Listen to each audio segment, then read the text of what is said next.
Hello and welcome to PHI 2010E5A12225, also known as Introduction to Philosophy Summer Edition. You'll probably hear some jangling of dog collars behind you because my hounds are active, and also my neighbors are having their roof redone, so you'll probably hear some of that in the background as well. So, not optimal, but I guess very realistic. So anyways, this is Introduction to Philosophy. In terms of sort of the background stuff, I went to Ohio State. I'm originally from Maine and started teaching at FAMU in 1993 and been teaching here ever since. I was among the first professors back in 2012 to be trained to teach classes online. So I've been teaching a long time, doing online stuff a long time as well. And I also completed a ACUE year-long course to teach online more. And I'll be upgrading this course throughout the course of the course, kind of like rebuilding and upgrading a plane during the course of a flight. But that's how it goes. I finished up the course at the end of spring semester, had like 2 days off, and so now right back to the teaching. So I'll be updating and improving stuff as we go along. Now, in terms of sort of a very quick overview of the course itself, and I'll make a more detailed overview video. So kind of the first thing is I've been getting email questions asking, is this class online? And the answer is yes, it's 100% online. In terms of whether it's asynchronous or synchronous, in practical terms, asynchronous means you do it whenever you want. So it's kind of like, to use an analogy, it's kind of like watching something on Netflix or Hulu or YouTube. You watch it when you want. As opposed to synchronous, which is a set schedule and you have to be at a particular place at a particular time, kind of like a movie theater. If you want to see the show, you've got to be there for the show, or like a live stream. If you want to see the live stream, you've got to be there for the live stream. And this class is asynchronous, meaning that you can complete it at your convenience, as long as you complete it before the end of the semester, of course. So very quick run through of the course, and I'll do a more detailed video going over everything in great detail. So if you go to the class, yours will look something like this. Mine, of course, is in student view, so you won't have this purple thing down on the bottom or this stuff, but it'll look similar depending how you have it set up. So on the home page, here's the official Canvas guide. So if you're kind of new to Canvas or want to catch up with stuff on Canvas, here is how to do that. This is an older guide to the course. Created this for the last semester, and I'll be updating this, but if you need to see the video guide right away, it's here. There's also a video in the guide to the content of the quizzes to explain that. For the syllabus for the course, here is a kind of a general video that I recorded about the syllabus, goes through all the policies, etc. And unfortunately, you can fast forward through all the really boring administrative bits, or the whole thing if you wish. Here is the PDF version of the syllabus, which boringly, once again, to be honest, lays out all the boring bureaucratic stuff, as well as the content. The grade guide is actually kind of important because Canvas has, you may be familiar with it now, but Canvas has a kind of unusual approach to grading, which can be very misleading.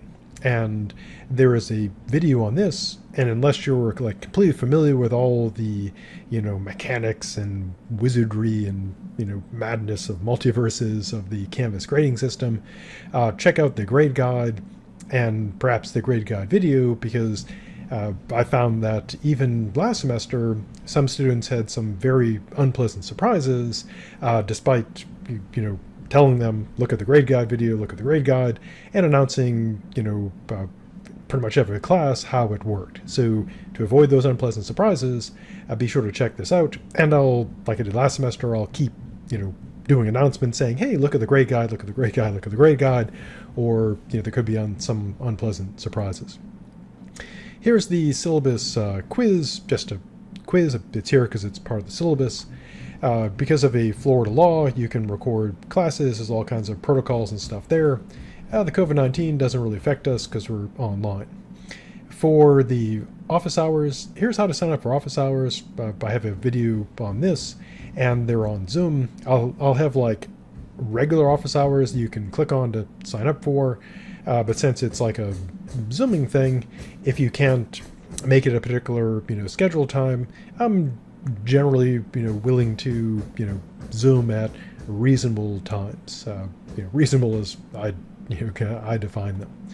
So for the course documents, you want to get the readings, which are all the readings for the class, PDF version. It's free because I've included either public domain works that are free or things that I own the copyright to, and hence I can share for free. And it's pretty much the exact same thing you'd pay like $100 for, in a printed version, except of course it's free. There's also a complete set of the notes, and here's the PowerPoint for the class. If you happen to want a letter of recommendation, here's a guide for that.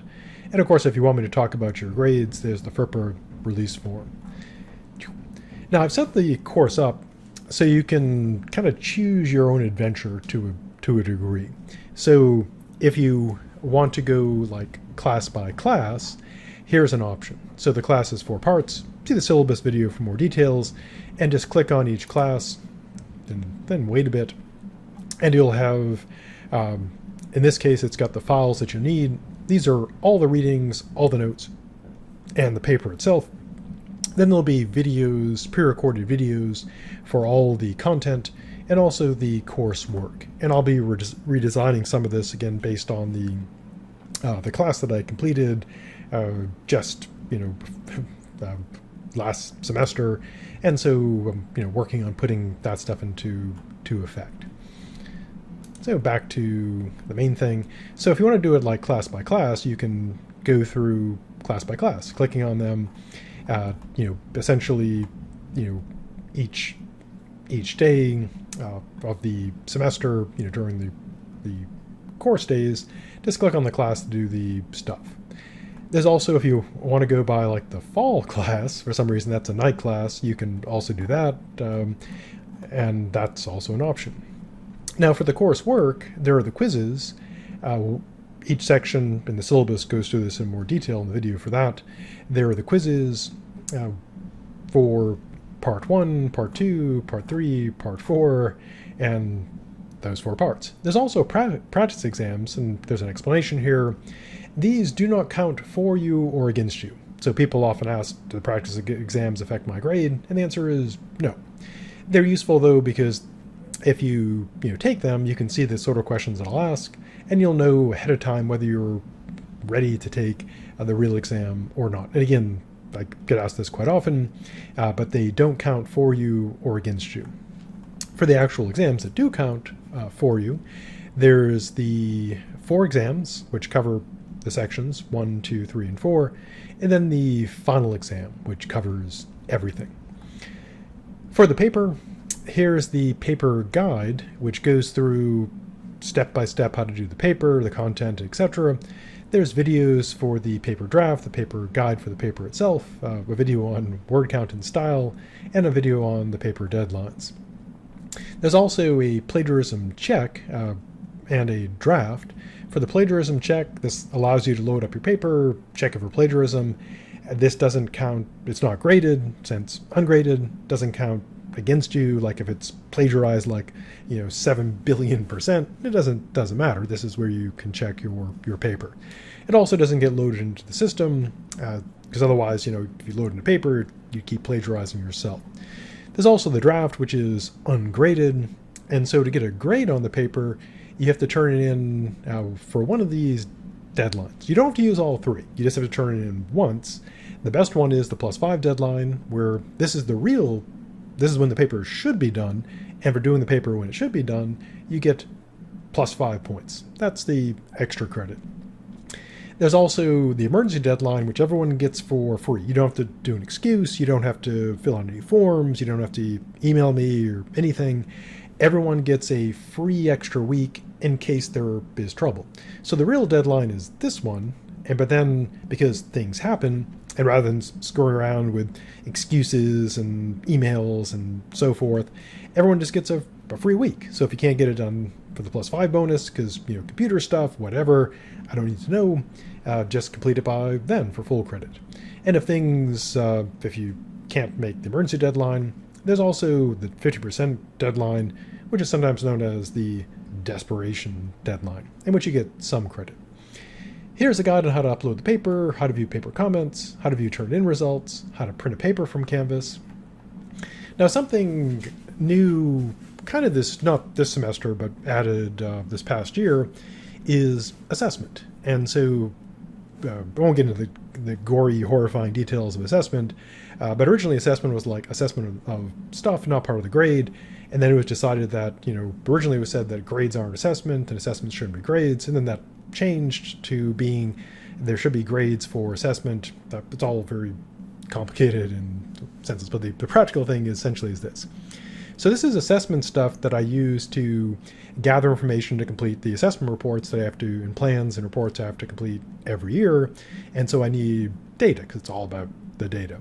And so there's a pre-test, a post-test, pre-survey, post-survey. This survey is for a committee that I chair, the General Education Assessment Committee. And there's also the concepts and methods, assessment, pre-test, and post-test. In practical terms, what I'd say is this. If you want to know all the awful details about assessment, I can create a video. You can email me, I can create a video going through all that terrible stuff, or good stuff, depending on how you look at it. But at a practical standpoint, just these are part of the grade. So do them to get your points. And that's the quick run through of the Canvas page. Now, there's other things here off to the left. So announcements, I'll post announcements here, pretty regularly to keep you updated in the course, so you know that I'm not just like, sleeping behind the wheel, so to speak. And then this assignment page, this just slowly loads, and it has like all the stuff in no particular order. And the practice exams don't have any dates on them because they don't count towards your grade. There's also discussions, one for the paper, one for content. I'll update this and create better versions of these going forward. Here, of course, is the grades. Probably nothing there yet. And then there will be I got to update that. That one didn't update when I loaded the class in, so I'll fix that. Then the people, of course, pages, in case you want to go by the pages. There's also the files, in case you want to look at the files stuff. And then the syllabus for the course. And this syllabus is, it's not like the PDF syllabus, but it has all the dates for things. And I'll have to fix that. That didn't, for some reason, did not update properly. And so this is when things are due, but there's also the available until date. So you'd want to check for any particular assignment, and there's more of this on the syllabus stuff. You'd always want to check to see if, like for a particular thing, it will have the due date, which is when you should do it by, and of course it'll have the points, number of attempts, time limit, and the available until date is when it's available until for full credit. So before, if you miss something like a due date, before emailing me and saying, can you reopen it or something, check to the available until date. You might just be able to go in and, complete it, right at that point you want to take it, not have to wait for me to respond back. You can also organize it by modules, and then there's this other stuff as well. So that's a quick run through of the course. So there will be more detailed videos, and so welcome to Introduction to Philosophy, and more videos for your convenience to ignore as you wish will follow. So stay safe, and I'll see you virtually in the future.